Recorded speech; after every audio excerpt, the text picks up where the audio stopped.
경우는 만회를 했습니다. 어제 삼성전자 급락의 영향을 크게 받았습니다. 무려 주가가 5%까지 하락을 했는데요. 오늘 장에서는 소폭 반등하면서 마무리를 지었습니다. 어떻게 보고 계신가요? 예, 어제 우리 시장의 삼성전자 악재와 관련된 반응과 오늘 추가적인 시장의 반응을 보면 사뭇 크게 차이가 난다는 것을 알 수가 있습니다. 전일은 삼성전자 악재로 코스피 전체, 물론 삼성전자도 그에 해당이 됩니다. 폭락하는 상황이 전개가 됐는데요. 자, 오늘은 장중 삼성전자 약세를 딛고 플러스로 반전되는 모습 보인 것과는 반대로 코스닥이 급락하는, 그것도 최근에 시장에서 뜨거운 이슈로 달아올랐던 바이오주들이 급락하는 그런 모양새를 보였습니다.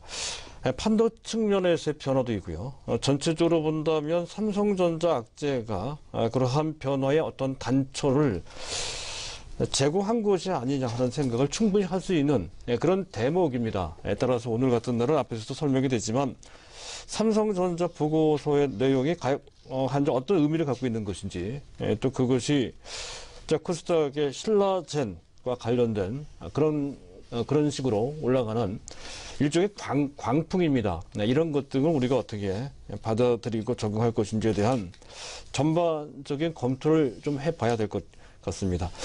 자, 먼저 삼성전자 얘기인데요. 보고서 내용 앞에서 설명이 됐었죠.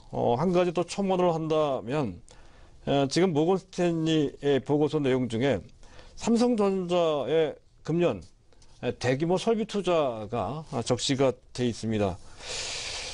금년만 46조 2천억 정도를 투자한다는 거죠. 평년은 약 20조 약간 넘어갑니다. 작년 25조 정도였었고요. 거기 거의 2배 정도 되는 정도로 대규모 시설 투자 확대를 합니다.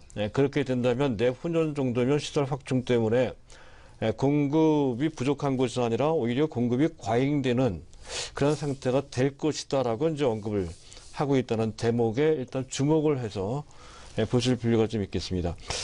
하지만 이러한 반도체 업황 정점론은 사실 새로운 것은 전혀 아니죠. 이미 1년 전부터 계속 제기됐던 그런 시각입니다. 가장 대표적인 증권사가 끊임없이 정점론을 제기하고 있는 UBS 증권입니다. 작년 11월 달, 12월 달에도 제기를 했고요. 금년 2월 달에도 제기를 했습니다. 또 JP모건 체이스도 했죠. 7월 달에 했고요.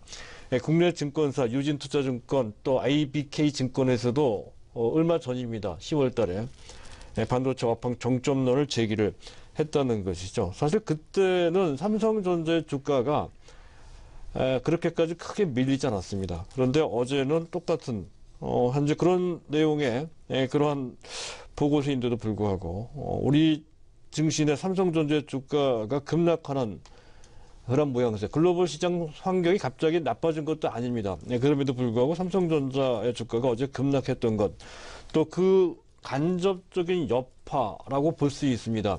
코스닥이 한 바퀴 돌아서 오늘 또 급락하는 그런 모습은 다소 좀 이상하다는 것이죠. 그것을 좀 먼저 생각해 볼 필요가 있습니다. 일단 시장이 민감하게 반응하는 데는 물론 당연히 삼성전자 악재가 작용했지만 그 본질보다는 약간의 다른 측면. 지금 현재 연말이 다가오고 있죠. 특수한 시점을 맞이하고 있다. 이익을 실현해야 되고요. 또 펀드별로 봤을 때는 어느 정도 상당히 좋은 수익을 이미 낸 상태입니다. 해서 추가 수익을 내기보다는 수익을 확정시킬 필요가 있는 것이죠. 해서 그러한 매물들이 좀 나오는 것으로 볼 수가 있습니다. 외국인도 국내 투자 펀드도 마찬가지입니다. 또 한 가지는 고질적으로 우리나라 시장은 국내 매수 기반이 지금 현재 와해되어 있는 상태죠. 외국인들이 매도를 할 때 국내 기관들이 제대로 그것을 받아줄 수 있는 그런 기반이 거의 없는 상태입니다. 따라서 외국인들이 매도를 할 때 속수무책, 해당 종목의 주가가 또 시장 전체 지수가 크게 밀리는 경향이 반복적으로 나오고 있다는 것도 그렇고요. 또한 최근 금년 상반기까지만 하더라도 작년에 이어서 오늘 금년 상반기까지 삼성전자가 시장 전체를 주도하는 그러한 현상의 나옴에 따라서 원래는 삼성전자를 보유할 필요가 없는 중소형주 같은 경우에도 부득불 삼성전자를 매수하게 되는 그런 상황이 전개가 됐다는 것이고, 이에 따라서 웬만한 펀드, 중소형주 펀드조차도 삼성전자 보유 비중이 너무 높습니다. 또 연기금, 국민연금도 또한 마찬가지죠. 해서 그 물량을 어느 정도 덜어놓을 필요가 있다는 것이고요. 또 한 가지는 최근에 환율이 가파릅니다. 오늘도 추가적으로 현재 원달러 환율은 내려갔습니다. 원화 가치가 또다시 절상됐다는 것이죠. 원달러 환율과 가장 민감한 업종은 자동차입니다. 그 다음이 IT라는 것이고요. 따라서 삼성전자는 IT의 대표적인 종목이니까 그에 따른 부정적인 영향을 받을 것이다라는 것도 한몫했다는 것이죠. 10% 원달러 환율이 10% 절상이 되면 IT 기업의 영업이익은 3.0% 정도 줄어든다는 현재 무역연구원의 보고서까지 나와 있는 실정입니다. 그래서 그런 영향을 좀 받았다 하는 것 때문에 그 전에 정점론이 나왔을 때보다 좀 심각하게 과민하게 좀 반응한 측면이 있다는 건데요. 전체 상황을 봤을 때 다소 일리가 있다선 치더라도 특히 반도체 정점론과 관련돼서는 좀 다른 시각으로 접근하는 반론이 충분히 있을 수 있다는 것이죠. 원래 정점론은 작년부터 제기가 됐고요. 또 원래 정점론, 당초의 정점론대로라고 한다면 이미 반도체 DRAM 가격은 금년 중 어느 때 꺾였어야 된다는 건데요. 낸드 가격은 9월달에 약간 꺾이긴 했습니다. 하지만 낸드 가격과 DRAM 가격이 전혀 다르다는 것이죠. DRAM 가격은 그런 시각과 달리 여전히 승승장구하고 있고요. 객관적인 시각으로 봤을 때, 보편적인 시각으로 봤을 때 이러한 상승세는 구조적으로 계속 진행될 소지가 높다 하는 것이죠. 내년 1분기 정도에 정점을 찍고 하락하는 것이 아니라 계속 현재 상승세를 유지할 소지가 상당히 높다는 그런 관점이라는 건데, 그것이 만약에 사실로 입증이 된다면 현재 PER 5배 정도에 머물게 있는 SK하이닉스, 9배 정도에 머물게 있는 삼성전자 같은 경우에는 훨훨 날아갈 수 있는 그러한 기반이 조성된다는 관점으로 특히 이 부분은 잘 봐야 될 것 같습니다. 몇 가지 측면에서 본다면 이렇습니다. 산업연구원에서 오늘 발표를 했죠. 2018년도 산업 전망, 특히 수출 전망을 할 때 그런 정점론이 있음에도 불구하고 전체 산업 중에서 가장 수출 증가율이 높은 분야를 금년도 마찬가지지만 내년도 마찬가지입니다. 반도체가 이끌 것이다. 물론 그 증가율은 약간 좀 떨어진다고 보고 있습니다. 22.9% 증가한다는 보고서를 내놨고요. 또 증권업계 전반적인 시각도 또 마찬가지입니다. 금년도 영업이익은 사상 최고죠. 아마도 55조 원 정도 영업이익을 이룰 것으로 예상이 됩니다. 내년도 영업이익도 계속 고공행진을 할 것이다. 얼마 전, 1개월 전에 봤던 내년도 영업이익 전망은 62조 약간 넘어가는 정도 수준이었습니다. 최근 1개월이 지난 이때쯤에서는 오히려 그 영업이익 전망이 상향 조정되고 있다는 것이죠. 64조 내지 65조 정도를 현재 보고 있는 그런 상황입니다. 상황에 대해서 부정적으로 보는 것이 아니라 오히려 현재 증권업계에서는 더 좋게 좀 보고 있는 상황이라는 점에서 그 점 우리가 어느 정도 짐작할 수 있다는 것이고요. 그 전부터 제가 계속해서 DRAM 가격과 관련돼서 특히 구조적인 그런 변화가 DRAM 가격을 끌어올리고 있는 상황이다. 이것이 어느 정도 고착되고 있는 그런 상태다라는 논리를 제공해 드리고 있는데요. 수요 측면과 공급 측면 양면을 다 보고 있죠. 수요 측면을 보면 잘 아실 겁니다. 4차 산업혁명이 상당히 활발하게 다방면으로 아주 거대하게 진행이 되고 있습니다. 해서 각 부분 클라우드든 또는 현재 자율주행이든 또 현재 AI든 특히 최근에 AI 스피커까지 나오고 있고요. 또 현재 지금 고사양 MMORPG 같은 그런 PC 게임도 그에 해당될 수 있습니다. 자, 그런 쪽에서의 수요가 그냥 증가하는 것이 아니고 거의 폭발적으로 증가하고 있다는 것에서 수요 측면에 일단은 우리가 볼 수가 있는 것이고요. 그 다음에 공급 측면입니다. 이 측면이 상당히 중요한데요. 현재 이 공급은 지금 모건 스탠리에서 우려할 정도로 지적하는 정도로 공급 증가가 그렇게 가파르지는 않습니다.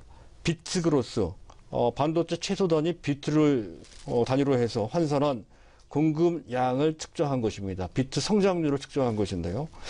90년대 당시 비트 그로스는 연간 한 70 내지 90% 정도에 달했고요. 10년 후 2000년대에는 약간 줍니다. 그래도 50% 정도는 됐다는 것이죠. 그랬던 것이 2010년대 특히 2011년 LP다가 마이크론 테크놀로지 넘어가면서부터 더욱더 현재 그 공급 증가율 비트 그로스는 더 줍니다. 20%대로 내려갔다는 것이고요. 그 20%는 시설 투자의 규모와 관계없이 꾸준하게 20%를 유지하고 있다는 건데요. 다만 금년 약 46조 2천, 그중에 약 35조 정도는 반도체 시설 투자에 집중을 하겠죠. 그것이 단행됐을 때 2019년, 2020년도 정도에 비트그로스가 크게 늘지 않겠느냐 하는 그런 시각인데요. 그렇지 않습니다. 시각에서 일반적인 전망은 금년입니다. 금년 19%에서 내년 21%, 2018년 25% 정도, 최대치 25% 정도 비트그로스, 매년 그런 정도 반도체 공급량이 증가하는 것으로 보이고 있습니다. 반면 수요 증가는 거의 40% 내지 50% 연간, 그것도 수년간, 적어도 2025년 내지 길게는 2030년까지 거의 폭발적으로 증가를 한다는 것이죠. 따라서 상당 기간, 적어도 5년 내지 길게는 10년 이상 계속 현재 공급보다 수요가 훨씬 초과되는 그런 상황이 진행될 소지가 그 어느 때보다도 상당히 농후한 그런 상태라는 것을 충분히 짐작할 수 있다는 것이고요. 또한 삼성전자의 46조에 달하는 투자라는 것도 반도체 투자 중 그중에서도 약 60% 정도는 낸드에 대한 투자고요. 또 디램에 대한 투자, 나머지 40%가 단행이 되긴 하겠습니다만은 디램도 신규 라인을 증설하는 것보다는 기존 라인을 전환하는 쪽으로, 즉 현재 공급을 최소화시키는 쪽으로 가고 있다 하는 것을 주목할 필요가 있다는 것이고요. 또 한 가지는 현재 그 전과는 다르게 반도체 시설 투자를 하더라도 그 전보다는 훨씬 그 투자 효율이 그렇게 높지는 않습니다. 그전에 공장 하나 세우는데 1조 정도가 들었지만 같은 공장 사이즈라도 최근에는 5조 원 이상 들어간다는 것이죠. 이른바 가성비가 상당히 많이 떨어집니다. 공정 난도가 그만큼 많이 올라갔기 때문에 그렇다는 것이죠. 금액이 늘었다고 해서 공급량이 그만큼 많이 늘지 않는다 하는 것을 충분히 알 수가 있고요. 또 한 가지는 2011년도부터 3사 과점 체제가 현재 결성이 됐고요. 최근 들어서는 그 결속력이 삼성전자를 중심으로 해서 어느 정도 공급자 우위 시장을 유지하면서 아주 강해지는 듯한 느낌을 충분히 받을 수 있습니다. 보이지 않는 공급자끼리의 생산량 담합, 일종의 카르텔입니다. 그런 것도 어느 정도 느껴진다는 거죠. 바로 이런 것을 기반으로 해서 반도체 디램 부분만 영업이익률이 무려 60%가 훨씬 넘어가는 그러한 상황을 만들었다는 것이죠. 그런 점을 본다면 반도체 디램의 가격은 업황에 따라 오르락내리락 하는 것이 아니라 매우 구조적으로 장기간 진행되는 것이다. 이렇게 볼 수 있는 충분한 배경이 현재 만들어지고 있다는 그런 관점으로도 봐야 될 것 같습니다. 그렇다고 한다면 현재 조정을 받았을 때가 매수할 수 있는, 갖고 계신 분들은 당연히 그대로 보유할 그런 상황이 이렇게 판단이 된다는 것이죠. 이에 따라서 어느 정도 기술적인 또 그와 관련 지수 조정이 나오긴 하겠지만 그렇다고 해서 이것 때문에 시장이 크게 와야 되는 상황은 전혀 전개되지 않을 것으로 판단이 됩니다.